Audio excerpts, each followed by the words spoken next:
Hello everyone, hope you're doing well. Today we're back on the second dev server for update 1.89 and it's time to have another look at the A2D-1. If you remember on the first dev server, the A2D-1 was, well, let's just say incredibly good. And it turned out, if you had a look into the files, it had about double the thrust of a MiG-19, showing that its acceleration was completely insane, and that was the reason why it was able to outspeed jets.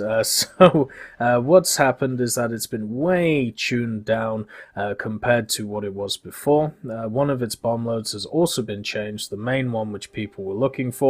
Its BR has also been increased, so it was at 4.7, now it's at 6.7, and also I've seen reports, even though I can't confirm them myself because of the fact that, well, Gaijin gave me it for free on the dev server, that the price has been increased by 1000 GE. So this thing still has a really good top speed. It still has basically really good secondary armaments. It is just more tailored towards being a ground attacker now instead of an all-out machine designed for destruction, which I think is good. You know, it's how it should be in the first place. Even though it's lost a hell of a lot of its thrust, the engines that are on board, and remember, the way that these engines work is it's technically two engines put together, driving the transmission here. So you have the Allison T40A6s, and then of course the fuel tank behind, and it's going after a contra prop, which we see in the front, and then of course it has the oil cooling system here, then the just massive fuel tank at the back, and then of course the little pilot right here. Then you've got the 420mm, which are going to be able to do a lot of damage, whether it's against planes or other vehicles at the level, and there is no protection on this vehicle, so if you hit, you hit. I've got a feeling that even though this thing was only really a prototype, like there was about 10, maybe 15 if you include all of the models built, I feel like they would have put some armor on it. And the reason why is because if you look at the AD4, right, the AD4, being a ground attacker and being American, they normally put some armor here, and they normally obviously protect the pilot. So my guess, or at least I would hope, if this hits live in the States, that they at least add some armor to the machine, otherwise it's going to get shredded by a lot of stuff on the ground. Also, modifications-wise, we'll make sure to check all of the bomb loads and secondary weapons for you, just to show what has changed and what has not. So, without load, obviously, then you have 20 250s. So this used to be 20 500s. It has been reduced to 250s, so the power that this bomb load has been more than halved. Because remember, a 500-pound bomb has more than double the explosive mass than a 250-pound. Like, you can see that the explosive mass here is 55.5 kilos, and here 118.8. So if you doubled, if you took two 250s, you would get about 111 kgs, which would be less than a 500-pounder. So this bomb load right here, the one that everybody was looking at before, has been more than halved in power, meaning that it is definitely a lot worse than it was before. It's still good, but it isn't as good. Then you have, of course, the 20 HVARs, the 10 500s now instead of 20, 2 1000s, 2 2000s, the 2 2000s A500s, 2 2000s 20 HVARs with 36mm of penetration across the board, and then of course the Torpedoes, which are still not very well. Actually, no, the Torpedoes are better than before. They have a drop speed range of 0 to 518 and a drop altitude of 0 to 250. So they have actually upgraded the Torpedoes that is on this machine, but downgraded one of the bomb loads. So increased it in one area, decreased it in another. I think personally, when I look at the bomb loads, this one's probably going to be the strongest, especially if you use this in a ground realistic sense. Remember, at 6.7, the Americans have a crazy lineup when it comes to ground realistic. You've got the T-34, the T-30, the T-29, the T-92, M56, M50, Then, of course, you have other stuff such as the Super Pershing and the M26, which aren't as good, but are still good support tanks. The M42 Duster at 6.7. And even at 7.0, you got the T95, T32, M46, M46 Tiger. All of these vehicles are incredibly good at ground forces, and to be backed up with a wonderful cast machine will, of course, help them out in this form of the A2D. Before what I would run is the P51H and use this as like a pseudo attacker, where you bring the two 2,000-pound bombs and then that's it, and then use it as a fighter afterwards. Now I feel much more comfortable in the A2D-1 Skyshark because I have a better selection of different bomb loads, and also I know I can fight afterwards with the 20mm that are on offer, which have 800 rounds each, so they have plenty of ammo to be able to go after ground targets or air targets depending on whatever you want to hit. Also at 6.7, a kind of sad thing, because obviously one of the nice things with it being at 4.7 was the fact that with the fleet you could run it, you know, with the fleet. And now at 6.7, it's going to be pretty much impossible to do until we get some higher BR units. And because of this, it means that the proposition of buying this thing is definitely lower, at least for me personally. Because I thought it would be really fun taking it in against stuff like the Furataka or the Kuma or the Kako, or even the Yugamo, the Akizuki, or the Kiyoshimo. But unfortunately, because of its BR increase, that's just not really going to be possible. So yeah, it's kind of sad that is the case. It's still going to be a really good ground pounder. Look at the rewards on this thing. 630% for SL, 570% for RP. Just to put that into perspective, if we have a look at similar aircraft of similar rank, the AD4 is at 356,345.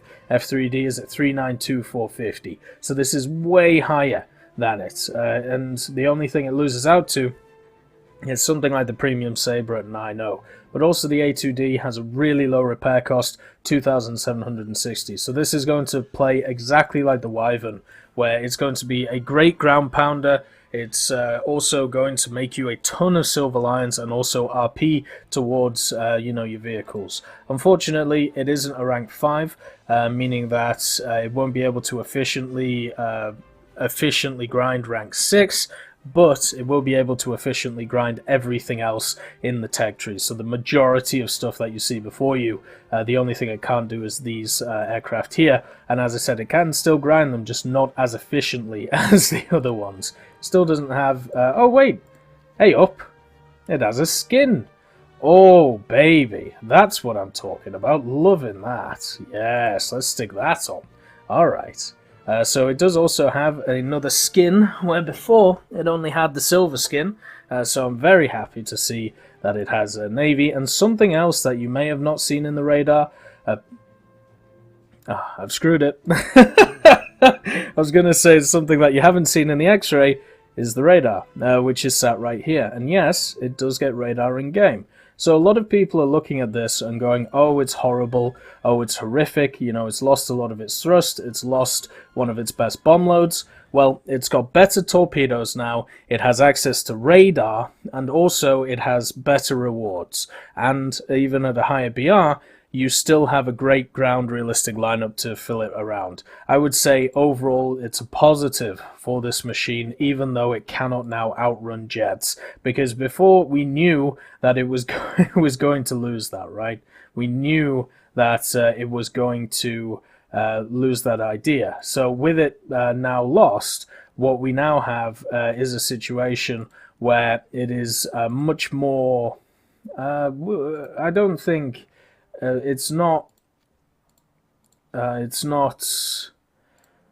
much more balanced, that would not be the word I used, but it makes much more sense historically than before. So you've obviously got to take that into account.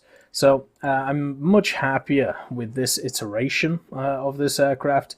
It is looking a hell of a lot nicer than its predecessors, whereas before it was looking a little bit dodgy when it came to some of its characteristics. Because you could have looked at this machine on the first dev server and gone, well, why would the Americans have gone towards doing jets if they could literally get the performance of a jet out of this machine? And I forgot to get rid of the bomb, so goodbye.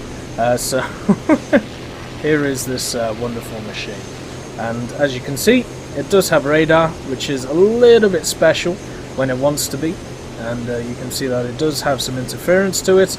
Its radar goes up to 92 kilometers, which is very, very good. And let's just slow it down a little bit. You can also make it so it only covers the central area, meaning that, you know, it's able to just be... Oh, hell, they're behind us. Oh, God. Right, turning, boys. Whoa! Bloody hell. Right, this thing does not have war emergency power, so that is something to think about. And as you can see, the radar is picking up air targets, and it is also... Ooh, let's keep it here. There we go. And it is also going... You can have it, you know, go ballistic, as I said, like this, and it will show you all of the targets, but it will also show you more interference, so you won't be able to fully see where the targets are. This is a new feature that they're actually adding in to the radar. You can see the interference on the radar itself, which is kind of cool. It's just it's a nice little add-on, makes it more realistic, and means that we can be more in a situation where it satisfies more players from a realistic and from a gameplay point of view. I'm just trying to kill this guy with the 20s. The 20s act very much like A&M 2s right now, which is not the best, you know. The A&M 3s are obviously, at least in my opinion, a bit better than them. The roll rate of this machine is great. It does feel very nice flipping it about in the air, and also we are going a little bit fast. So let's just slow that down really quick. You can see that the radar now works really well at spotting targets, and as you can see, let's just swap it so it's not hurting my eyes. But there is, you can see the interference factor that's going to happen on the radar. There's a lot of interference coming from at least what seems to be the ground. There we go. One HU-162 down. Took long enough, but we were able to get it. And we have this individual right here. One thing they've also made, which I will show in a different video, is they have added more different types of radar. So what I mean by this is the F3D that I was testing earlier was only able to pick up what seemed like ships and nothing else. And this may just be through my testing and nothing else, and it may be, you know, just a circumstance of the mission that I was on, but I was sat in a situation where I wasn't able to pick up ground targets with it or air targets, but I will make sure to test it a bit more, but just understand that radar is getting more and more defined when it comes to this game. It's becoming a fully fledged, wonderful machine, and the only thing that's really missing right now is more interference when it comes to the ground aspect. When it comes to the air aspect, you can already see the interference that's going on with the radar. It's going a little bit crazy, and it does mean that you know, it does mean that... Oh, I missed that guy. It does mean that it does look a little bit odd on the side, but you get used to that. Another thing is this still has its air brake in the center. Oh, we should actually check its flaps, actually, shouldn't we? Oh, hey buddy, calm yourself. Right. So are the flaps now attached?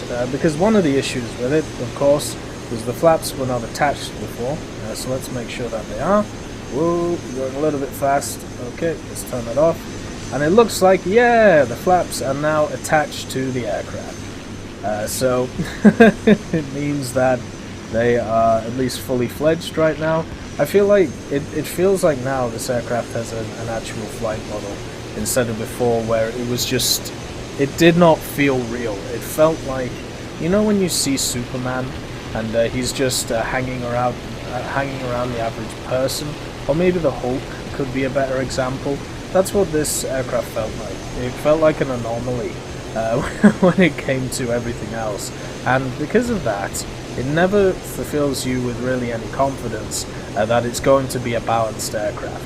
But now, when I look at it, and when I look at its bomb loads, I can see the advantages and disadvantages of it, which make me feel very good. You know, they make me feel personally very happy that now this is coming to game. Instead of it being a premium monstrosity, it now has tech tree equivalents, it now has a reason to play it, and it isn't just going to take over the game in a massive way. It still handles amazingly at high speeds, but that's good, you know, it should do. So I'm happy to see it being wonderful. Overall, this seems to be a great addition to the game. I don't think it's going to break it in any way, and with these recent changes, it makes much more sense to me that this plane is here now. Anyway, I hope you all have a wonderful day, and I'll see you next time. I'd just like to thank B. Young, Blackie, Daniel Stanton, John Ryman, Martinez, Matity, Moxie, Nito, Nick Graham, Alobralo, Sebastian Corona, Super Cacti, and Elove Goats and Seductive Trashcan for supporting the channel.